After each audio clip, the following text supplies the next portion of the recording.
Hello super fans. तो guys आज की इस वीडियो में हम बात करेंगे वांडा विजन के फिनाले से जुड़े हुए दो बड़े सवाल। पहला तो ये कि आखिर वांडा ने ऐसा क्या अनलिश किया है जिसकी वजह से आगाथा उसे वार्न कर रही थी, और दूसरा यानी कि व्हाइट विजन कहा गया उसके साथ क्या होगा और क्या वो हमें एमसीयू में वापस नजर आएगा। लेकिन इन सब डिटेल्स में जाने से पहले आपने अगर हमारे चैनल को अभी तक सब्सक्राइब नहीं किया है तो जल्दी से कर लीजिए, क्योंकि हम मार्वल और डीसी से रिलेटेड ऐसी इंटरेस्टिंग वीडियोस लाते रहते हैं। तो चलिए अब वीडियो शुरू करते हैं। Like you, be strong to hold the powers of the sun. तो गाइस वांडा विजन का फाइनल एपिसोड हमें कुछ ऐसे सवालों के साथ छोड़ जाता है जिनके जवाब अब हम फैंस ढूंढने की कोशिश कर रहे हैं। और आज के इस वीडियो में मैं ऐसे ही कुछ दो सवालों के बारे में बात करूंगा और साथ ही में हम उसके जवाब भी जानने की कोशिश करेंगे कि आखिर वो क्या हो सकते हैं। तो चलिए शुरुआत करते हैं पहले सवाल से, जो कि ये वांडा ने ऐसा क्या अनलीश किया होगा जिसकी वजह से आगाथा उसे वार्न करती है। तो जब वांडा और आगाथा की फाइट खत्म होती है तो फिर उसके बाद उन दोनों में एक छोटी सी कॉन्वर्सेशन होती है जहाँ पर आगाथा उसे कहती है कि you have no idea what you have unleash. तो आखिर वांडा ने ऐसा क्या अनलीश किया होगा जिसकी वजह से आगाथा उसे वार्न करती है। तो इसका एक सिंपल आंसर ये हो सकता है कि वांडा ने अपने इस क्योस मैजिक को फुल पोटेंशियल पर अनलीश कर लिया हो, और जैसे कि आगाथा ने उसे कहा था कि उसकी डेस्टिनी है इस पूरे वर्ल्ड को तबाह करने की, और अगर वांडा अपने इस मैजिक को कंट्रोल करना नहीं सीखती तो शायद वो पूरी दुनिया के लिए खतरा साबित हो सकती है, और शायद इसलिए आगाथा उससे कहती है कि यू विल नीड मी। यानी कि शायद आगे चलकर आगाथा हार्कनेस वांडा की मेंटर भी बन सकती है जैसे कि वो कॉमिक्स में थी। और साथ ही में ये बात कनेक्ट होती है केविन फेइगी सर के उस कमेंट से जो कि उन्होंने 2019 में दिया था, जहाँ पर उन्होंने कहा था कि वांडा विजन शो में वांडा की फुल पावर अनलीश की जाएगी। तो शायद इसका पॉसिबल आंसर यही हो सकता है। लेकिन इसके अलावा एक और थ्योरी ऐसी है जहाँ पर कुछ फैंस को ऐसा लगता है कि वांडा ने जिस चीज को अनलीश किया होगा वो और कोई नहीं बल्कि डिमोनिक गॉड सिथोन।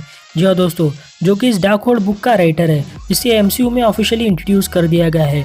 और एक अल्टरनेट स्टोरी लाइन के 6th सेंचुरी में हमें बताया गया था कि कुछ सॉर्सरर्स ने यहाँ पर सिथोन को वंडरगर माउंटेन में ट्रैप किया था। फिर एक स्कारलेट विच की स्टोरी लाइन में हमें बताया गया था कि वांडा जब भी अपने क्योस मैजिक का यूज करती है तो फैब्रिक ऑफ रियलिटी काफी वीक हो जाती है, जिसकी वजह से सिथोन जो कि एक अल्टरनेट रियलिटी में ट्रैप हो गया था, तो यहाँ पर वो वांडा के क्योस मैजिक और अपने डार्क होल्ड के पावर से उस रियलिटी से रिलीज हो जाता है। और वांडा विजन का ये पोस्ट क्रेडिट सीन ऐसे ही किसी पॉसिबिलिटी की ओर इशारा कर रहा है, जहाँ पर हमें वांडा किसी माउंटेन रेंजेस के अराउंड आराम से डार्क होल्ड बुक ये पढ़ते हुए हमें नजर आती है। और ये माउंटेन्स काफी हद तक सिमिलर लग रहे हैं वंडरगर माउंटेन से, जो कि कॉमिक्स में इससे कई सारे कैरेक्टर्स रिलेटेड है, जैसे कि हाई एवोल्यूशनरी, जहाँ पर एक स्टोरी लाइन में हमें बताया गया था कि वांडा को उसकी पावर्स हाई एवोल्यूशनरी के एक्सपेरिमेंट से ही मिली थी। और फिर एक दूसरी स्टोरी लाइन में वांडा की मदर यानी कि मैग्डा ने वांडा और पियोट्रो को इसी वंडरगर माउंटेन के पास जन्म दिया था, और फिर यहाँ पर आकर सिथोन ने वांडा को केओस मैजिक की पावर्स दी थी। और कहा यह भी जाता है कि सिथोन ने अपने इस डार्क होल्ड बुक को इसी वंडरगर माउंटेन के किसी चेंबर में ही लिखा था।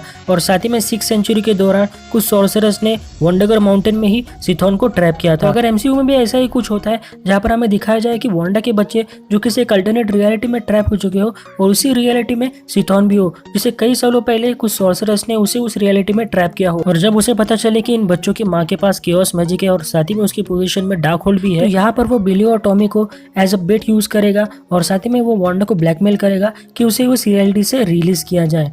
तो शायद ऐसा ही कुछ हमें देखने मिल सकता है। फिर भी दोस्तों आपको इस थ्योरी के बारे में क्या लगता है मुझे कमेंट करके जरूर बताएं। और अब आगे बढ़ते हैं अगले सवाल की ओर, जो कि है कि व्हाइट विजन अचानक वेस्ट व्यू से कहाँ चला गया।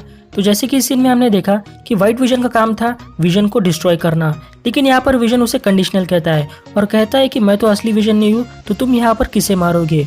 और यहाँ पर वो शिप ऑफ थीसिस इस थॉट एक्सपेरिमेंट्स का उदाहरण देकर उसे समझाने की कोशिश करता है कि हम दोनों में से असली विजन कौन है। तो फाइनली वो यहाँ पर एक कंक्लूजन पे आते हैं कि वो दोनों ही विजन है या फिर उनमें से कोई भी नहीं। और तभी यहाँ पर विजन व्हाइट विजन के फोरहेड पर टच करता है और उसकी सारी मेमोरीज अनलॉक हो जाती है, और यहाँ पर white vision I am vision कहकर वेस्ट व्यू से चला जाता है। तो आखिर वो कहा गया होगा? तो अगर इसका जवाब हम कॉमिक्स में ढूंढने की कोशिश करें तो यहाँ पर व्हाइट विजन की हेल्प एक साइंटिस्ट ने की थी, जहाँ पर इस साइंटिस्ट ने विजन की जो मेमोरीज को वाइप कर दिया गया था उसे वापस से रिगेन किया था, और साथ ही में उसने विजन के माइंड पर कुछ और भी पैटर्न्स अपलोड किए थे जैसे कि ह्यूमैनिटी, लव और ग्रीफ। और धीरे धीरे व्हाइट विजन ने इन सारे पैटर्न्स को प्रोसेस किया और वो फाइनली अपने ओरिजिनल फॉर्म में वापस आया, यानी कि अपने रेड और ग्रीन कलर के फॉर्म में। तो अगर एमसीयू में भी ऐसा ही कुछ होता है तो यहाँ पर व्हाइट विजन को जो अपनी अब मेमोरीज मिल चुकी है तो यहाँ पर सबसे पहले वो उसने प्रोसेस करेगा, फिर यहाँ पर शायद वो ब्रूस बैनर से भी मिलने जा सकता है क्योंकि वो उसका वन ऑफ द क्रिएटर है, या फिर शूरी से क्योंकि उसने माइंड स्टोन से कुछ डेटा रिट्रीव करने की कोशिश की थी।